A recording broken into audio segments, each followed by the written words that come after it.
Sally, I should probably start with congratulations. I mean, 14 nominations for Killing Eve. Thank you. How does that feel? Well, it's surreal. I mean, I went out for a run in the morning when the nominations came out thinking, I won't take my phone. If I get back, how will I feel if there's no nominations? Like, it's fine, absolutely fine. And they all came through. It is just amazing. So Killing Eve has some incredible women involved in the project, both on screen and behind the camera. What's it like to work on a project like that? Well, you know, in front of the cameras, you've got Sandra Oh, you've got Jodie Comer, you've got Fiona Shaw, and you've got a bunch of other sort of extraordinary women there. And backstage, we've got female writers. We've got, in season 2, we've got Eleanor Day, who's producing it. You've got fantastic HODs.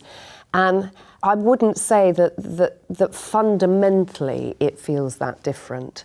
But I just think generally a sense that women are there and it's complex, complicated, multi-layered, naughty, takes risks, is inappropriate. You know, I think that feels really exciting and really fresh. And, you know, it's about, you know, when we embarked on the show, we kept saying, okay, if you woke up every morning and you didn't have fear, what would you do? And I think if you hold that as a sort of mantra, that was, I hope you get a bit of a sense of that, particularly from the women in the show.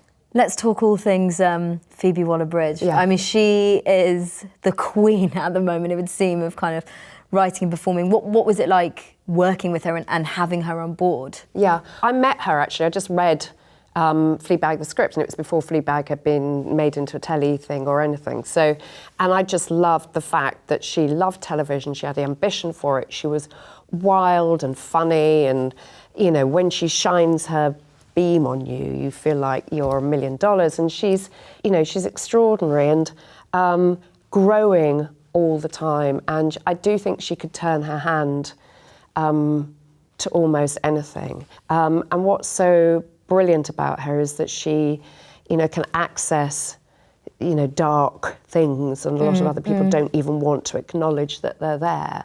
And yet she also finds them quite funny. I was going to say she sprinkles humour into pretty much everything she does. She's quite unique like that, I think, who's so willing to sort of expose the truth about herself and about relationships and people in the human condition, and yet she knows it's funny and that you can laugh and cry at the same time. And I think she really likes to shock, and that's great fun, you know.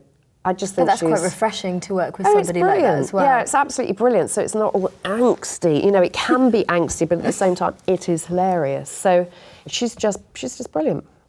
What do you feel has changed in terms of women working in this industry? Did you see a lot of other women on your way up, or? Well, if you work in drama in the UK, I think there always has been quite a lot of women in that, and particularly on the sort of commissioning side. Less so on the floor. You know, I think the floor remains quite male. The difference is how many good female writers should be coming through now, and I think they are going to come through, and we've got an all... Are you noticing that? Are you seeing more female writers come through? Well, when we were looking for writers for season 3, we met about 40, and they were brilliant, really strong, great things to say, and so it is there. But I do think that is it's so hard. It's so hard. Yeah. I mean, there's some great female directors out there, but we need more, and we've got to support them as far as we can. But in a positive way, does it kind of catch your attention though? If you were to meet a female director, does it make you kind of listen to them and notice them more? Yes, it does, because you're constantly looking to find them, because we have to support them, but at the same time, you know, there's some great male directors out there. So it's, you know, it's really, but we've got to push them, and we've got to grow people from the ground up, because it's also not fair to put a really talented but quite green female director on a show that might completely brutalise them. So you've got, you know, you have to put in some sort of support around it, and I think you've got to be quite sensible but proactive about it. I wonder what you think the industry can do to kind of foster that development of women kind of on and off screen. Yeah. Because you've spoken quite a lot in your past about balancing work and motherhood, and that being obviously a very difficult thing to do. Yeah. I mean, how do you think I think that can be helped? I do think it's really hard. I think you can help by having vaguely civilised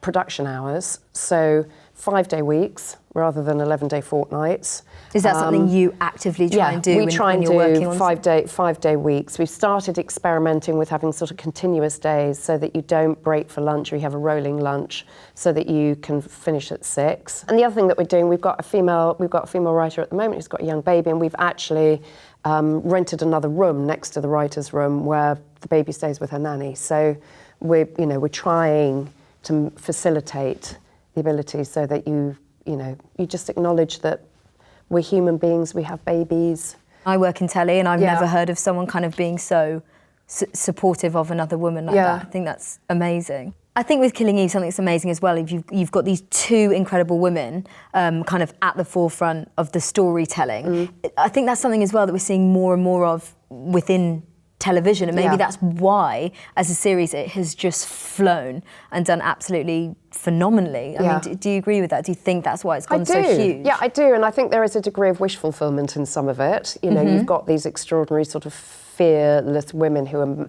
massively flawed, really complicated, have great fun, can display their foibles and their failures and their successes in a way that doesn't feel like it is revering women just as these sort of icons. You know, that they're just as clever, intelligent and mucked up as everybody else. I think that is really important, and it feels like there's a slight sort of war cry about it, and I love that energy, and I think that has captured something that is sort of the moment. It's genuinely, it's inspiring television. I think that's why it's kind of resonated with, I was going to say everyone then, but it pretty much is everyone. Thank you so much, and congratulations. I mean, what a series. Thank you very much. Congratulations. Thank you very much. How are you feeling? I'm really chuffed.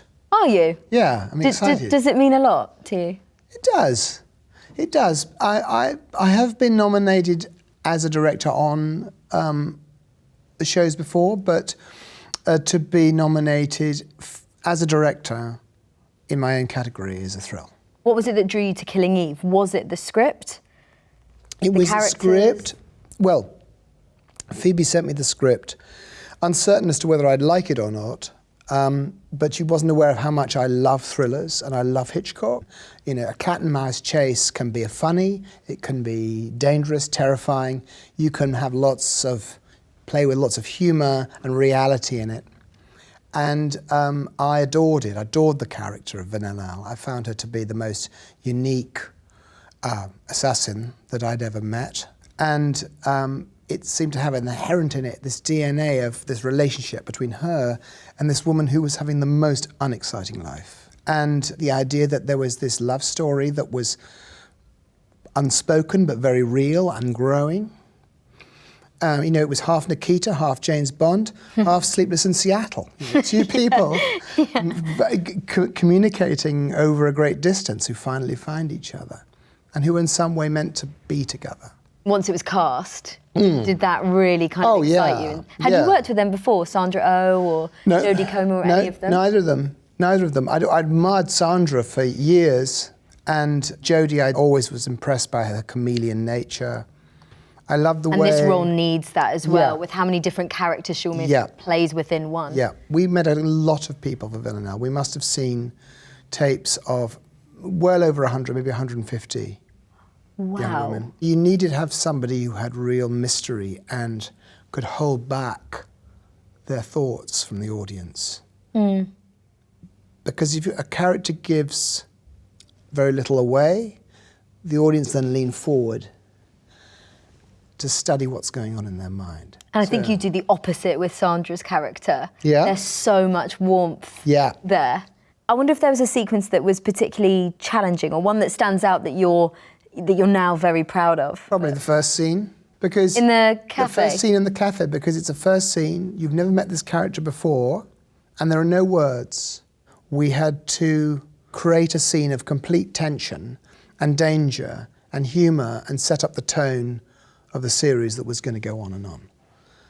And to do that on the first day, I'd say that was a big challenge. I was pretty nervous. Were you? I was going to ask if if you do ever get nervous when you're filming anymore, or if you just reach that level of experience that it's kind of like, it'll be fine on the day. I think I do have a great deal of faith that things will work out, but that also is dependent on a lot of preparation.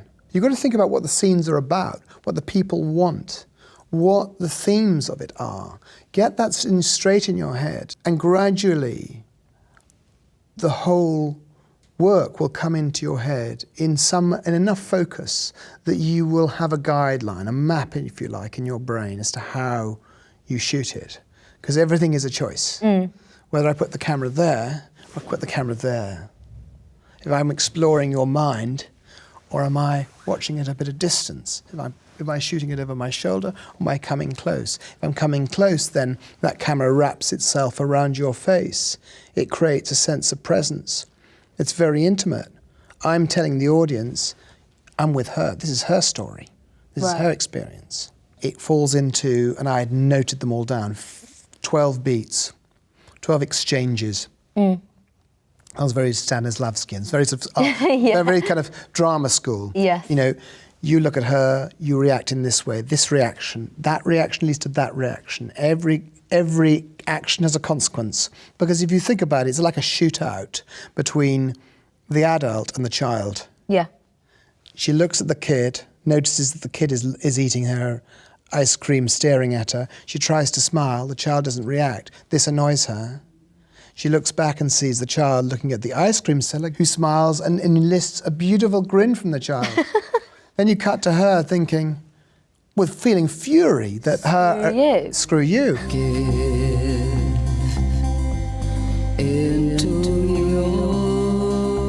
She doesn't know that she's unable to really relate in the way that she should do.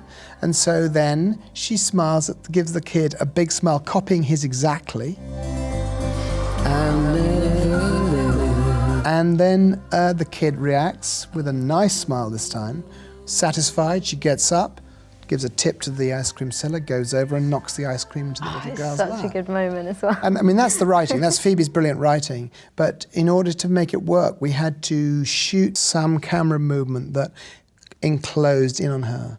Because the other thing that we were trying to establish was one of the themes of Killing Eve as a psychological thriller, which is that Villanelle is a psychopath. The detail of your planning there is extraordinary. I presume you can't do every single scene that detailed, or can you? No, I don't think you'd be wise to. I think there are some scenes that have a certain job to do, like that one, which requires huge planning.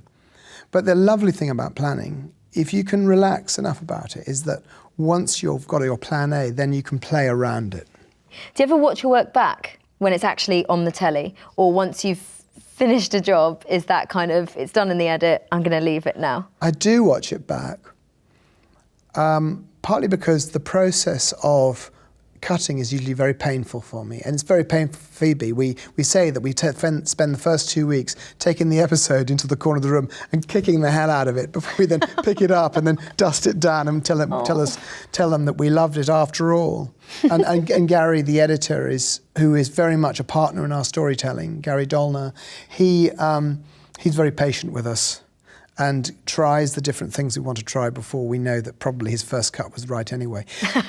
But poor Gary. But yes, it is often a painful process putting things together. So when you can finally see it, it makes you feel pretty good. I mean, you speak about Gary, you actually kind of managed to sneak in something. Was it in the final episode of Fleabag? There was something you put in as a little tribute to him. Yeah, the final episode of the last series of Fleabag, we had... was at the bus stop and awaiting a bus that never comes. And up on the sign, we gave that destination as Dolner Avenue. So, Gary Dolner. Gary Dolner. And that meant that everybody was in it, because all of us were in the second series. In terms of, I had a cameo in episode 4. In the funeral, I'm the guy that tells her that grief really agrees with her, but I have a moustache. That is so funny. And Sarah Hammond, producer, is Elizabeth Sorkin, who doesn't get the prize over Kristen Scott Thomas, and says, fuck's sake. So right at the very end, in the final online, we put Gary's name up there so he could be in it too. That's lovely. And if you were to kind of go back and give yourself advice, what bit of advice would you give yourself? What have you learnt that actually would have been really helpful to know all those years ago? I think the planning thing, I did plan, but after a while I started to plan less, and then I got into a jam. Oh, really? And also, I did write, and I'm glad I wrote.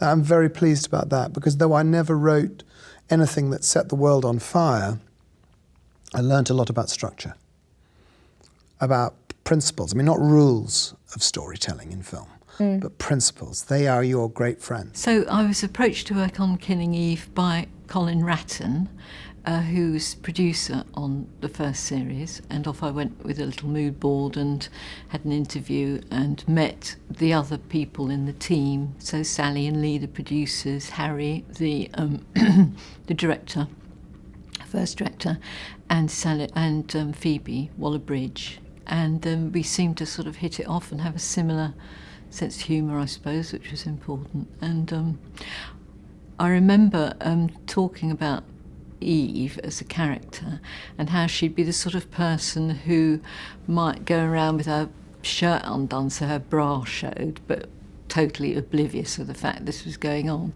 After the interview, Colin told me they were all laughing their heads off after I left because apparently I had my shirt had come undone, so that was quite amusing. Generally, for interviews, for television anyway, you're sent a script so you can start to get a feel for the sort of approach that you might want to use. I mean, it's a bit like a sort of taste in the head at that point, you know, and then often you go for interviews and your taste in the head doesn't at all marry up with the other people, so, you know, it doesn't work out. But on this occasion it seemed to connect. Everything's very character-based with costume design. It's not simply, you know, gorgeous clothes or something. It's always to do with trying to define the character and also the dramatic differences between the characters and how you can express that through their costume. And with Killing Eve, they had these two protagonists, female protagonists, who were so completely different from each other. So that was obviously something you could get your teeth into as a costume designer. The thing is that dramatically she's such a chameleon and she changes her persona all the time. So that also was quite appealing to sort of figure out what that was and what all these different sides could possibly be. So it was interesting to think of, you know, a very athletic look or a very masculine look or a very girly look or a very bourgeois look, you know, all these different things.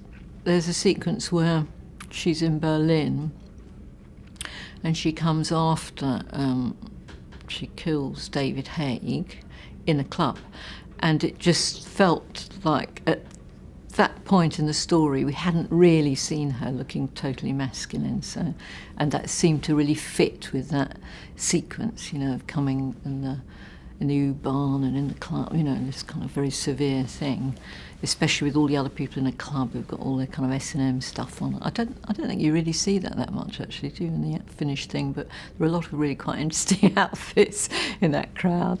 The casting of Villanelle and Eve was completely different from what I had expected, or what you sort of got the impression from the script was completely different. I'd imagined Eve as being the blonde in a way, and being perhaps slightly overweight, and but not really caring, you know, because she's not interested in her appearance at all, whereas Villanelle's super kind of conscious of it. And I'd imagined Villanelle as being perhaps quite petite, dark, you know, and of course it's completely the other way around.